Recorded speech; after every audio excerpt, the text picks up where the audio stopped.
नांदुरा तालुक्यातील संत गाडगे महाराज विद्यालयातील विद्यार्थ्यांनी शाळेपर्यंत जाणाऱ्या रस्त्याच्या दुरावस्थेविरोधात तहसील प्रांगणातच आज शाळा भरवली। 4 दिवसात रस्ता न दिल्यास आंदोलनाचा इशाराही देण्यात आला आहे।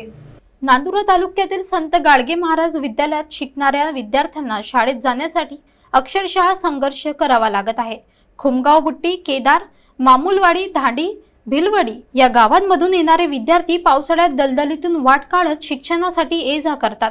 या रस्त्यावरील अडथळ्यांमुळे शिक्षण हुकत असल्याने संतप्त विद्यार्थ्यांनी आज नांदुरा तहसील कार्यालयाच्या प्रांगणातच शाळा भरवली आणि निवेदनाद्वारे आपली व्यथा प्रशासनासमोर मांडली।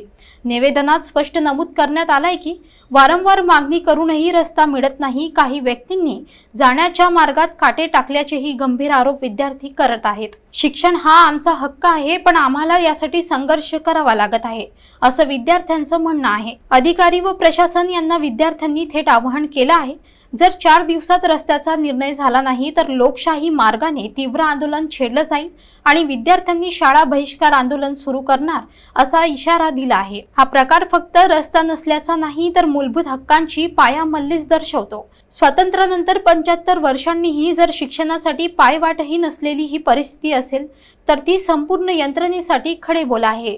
सर, आम्हाला शाळेत जाण्यासाठी अपार कष्ट करणं पडतात। लोकांच्या वावरातून शेतातून जावं लागतं।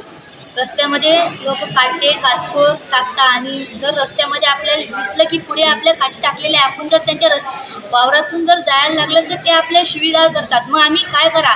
आम्ही रस्त्यामागे लिहिता तर आम्हाला रस्ता द्यायला तयार नाही।